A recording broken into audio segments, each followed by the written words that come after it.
there's a very healthy respect from me to the analytic community.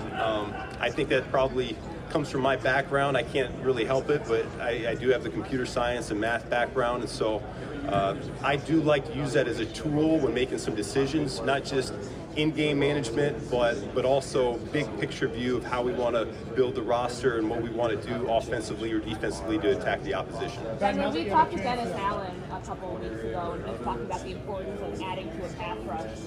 When you hear a player like Myles Garrett might want out of Cleveland and he wants to trade and go somewhere else, what does that do for you, knowing that that's a position is made and that you're in a position now where you probably have more influence over being able to add a player of that caliber? Yeah, listen, talking with DA has been very enlightening because we share the same mindset when it comes to defensive football, which is we want to affect the passer, and there's a lot of different ways you can do that. Certainly up front, the pass rush is the primary thing you think of, but also on the back end, it's challenging the receivers and disrupting the timing. And so when we look at guys that are available, absolutely, we want to upgrade the pass rush, and we also want on the back end to be able to come up and lock down receivers as well. So it's that fine balance and marriage between the rush and coverage that we're looking to augment. Ben, with your offensive background, when you think of a quarterback, when you think of those defensive linemen, what are some of the things that you think, I don't want this defensive lineman on the other side of the line? These are the guys that I don't want to face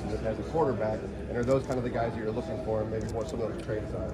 Yeah, but I understand where you're coming from with that. Yeah, we want playmakers all over the roster. Doesn't matter, offense, defense, D-line, secondary, we want them all over the place. And yeah, as an offensive guy, I look on at defensive players, and if it's an issue for me to game plan against, then absolutely, we'd love to have them on our roster as a defensive player to go after our opponents. But it's not always that easy, and it really, at the end of the day, it comes down to 11 guys doing their job. If you don't have that star power, that's okay. You can still be an effective unit. And so, yeah, we want as many playmakers and stars as we possibly can, but at the same time, we know that complementary football wins in this league. We know that 11 guys playing as one also wins in this league. Now they had a chance to look at Gilmore's tape a little bit more in depth. What are the traits that excite you the most as you start to build the offense around him? Listen, super talented. I think Declan mentioned it when he got interviewed a few weeks ago. The out of structure, the off schedule, the creation, that's what stands out the most, because that's really the way that this league's going right now, it seems like. As much as you want to make it pure progression, 1 to 2 to 3, there's just too much variety. The pass rush is coming down, and to have an athlete like Caleb extend the play and potentially find an explosive down the field, that's what gets me going a little bit. I get excited thinking about that because I haven't really been around that since I've been in the league. But I've been on the other side and I've experienced it. And it's demoralizing when you're on the other side and you're watching that happen to your defense. The supply matches up with our demand, and so it's we've been able to dive into the film over the last few weeks, but now we can verify the personality, the football intelligence, and all of those types of things that you wouldn't normally have known just by watching the tape. So it's just the next step in the process right now, and we're just cooking on along. And you guys Remember about John Moore? You want names? Is that what you're looking for? No. Is it? Whatever your vision is. Listen, yeah. And if you want to use names, go ahead. We want a physical group, all right? It starts with that, and that's not just the offensive line, that's the entire team. DA and I have been talking about what that looks like on defense. It's going to look that way on offense. Starts in the trenches up front. We talk about finishing in a dominant position. We want to be around the football. The best football players, they finish around the ball. And so that's what you're going to see from our unit, the 5 guys that we roll into. And it's not even just going to be 5. Last few years, it ends up being 6, 7, 8, 9 guys end up playing a significant number of snaps. So we've got to find those 5 best guys, but we also have to get a good bullpen, if you will, ready to go in at a moment's notice. Ben, to that extent, you have all three interior starters are up for free agency. Is it realistic to think you can flip that many offensive linemen in one free agent draft period, or how do you envision that working? Yeah, I think it's been done before, right? I mean, I think there's a number of teams that did that last year. The Panthers come to mind when they went out in free agency and got a couple top guards and really changed the dynamic of their offense, and you saw them clicking there in the second half of the season once they started to really gel. So there's no question that you can change the dynamic of a room just like that. That particular room, it does take a little bit of time for 5 guys to come together, especially if you have to deal with the attrition and the injuries, for 5 guys to be working on the same page. It's when you watch the tape and you come away with, I think I made this statement in my opening press conference that that's an area we have to get better.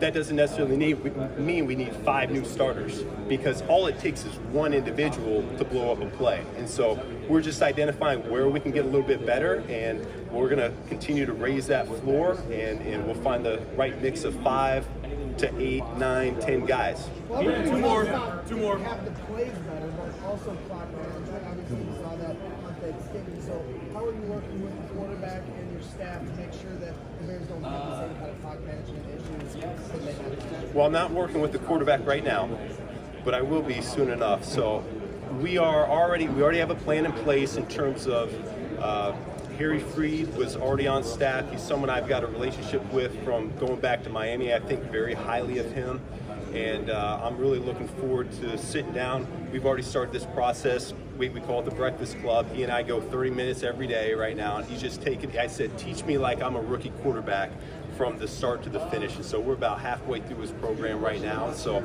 once we get through that, we'll make a decision on where we want to go in terms of when the players get in and educating them on how we want to handle the situations that can pop up and potentially win or lose ball games for us. Ben, you referenced Miami.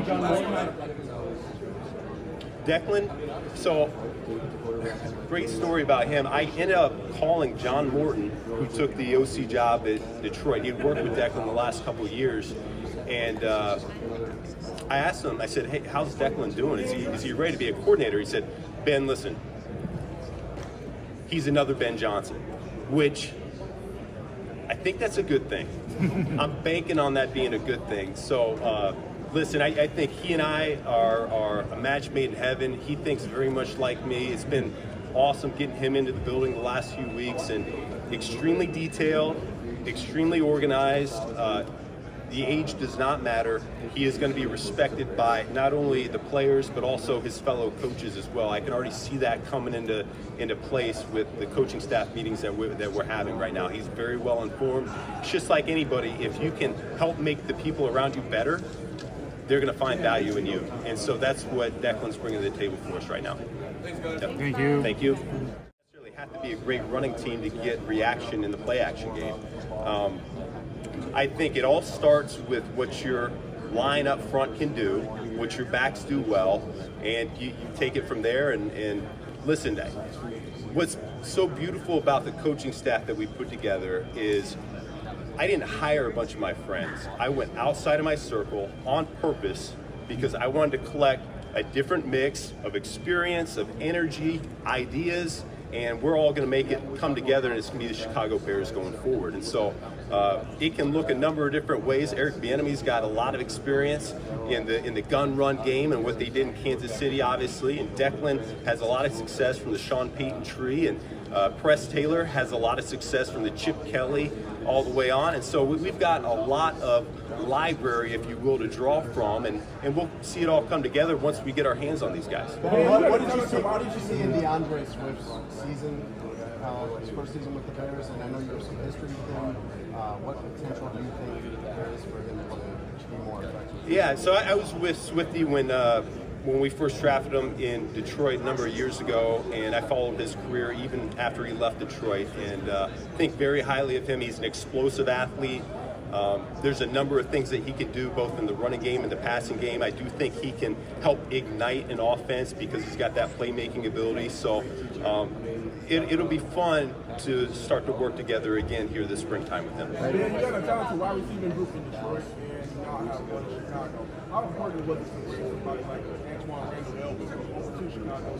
Just off of your history, how big of a role did he have? Listen, L's a stud, and that's one of the reasons was not only will he help me out tremendously, but he's going to make this offense, he's going to make this team, he's going to make that receiver room better. He's going to leave it better than when he found it. I know that for certain. And it helps that he's coming home too. So I'm really excited about him being able to get in the building, be around these players, because he's got a special energy and aura about him that just rubs off on everybody. Listen, the last 5 weeks have gone outstanding. Putting the staff together, that was priority number one. Feel really strongly about the quality of people that we brought in. Character, integrity, those were the first things we were looking for. And then great teachers, great work ethic, demanding on and off the field. I think we checked those boxes with all the coaches that we brought on board. And then as we've gotten going with the roster, evals of our current guys, the free agents coming up, as well as getting into the draft prospects here, it's been a great process. I can't speak highly enough about Ryan Poles and his staff. I've been able to sit in some of their draft evals so far, and to see how well that machine's clicking, it's just rolling on along. It's very impressive to see, and so looking forward to seeing that grow as we go through the springtime. But you only get one opportunity to make that set the precedent for Ryan, for how demanding you're going to be doing play acquisitions. What persona you got to have coming out of this draft is great. Well, we as a coaching staff, we sat down with the entire personnel department, and we went through position by position what the ideal athlete would look like for each spot. We're very flexible on both sides of the ball. Coach Allen, myself, Declan, Richard Hightower, big process. Everyone's going to be heard in terms of what we're looking for, and we very clearly outlined what the ideal look would be in terms of attributes, height, weight, speed, in terms of makeup, which is of critical importance for what we're looking for.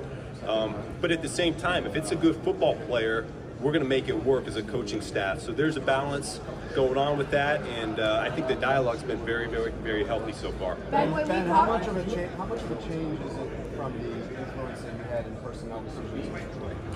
Listen, everywhere's different, and this process is a little bit different than what I've been a part of. It was different in Miami. It's different when I first got to Detroit. It was different when I left Detroit. And so whatever way you go with is your way. And I feel really good about the voice that not only I have, but the rest of the coaches are going to have in terms of picking these players.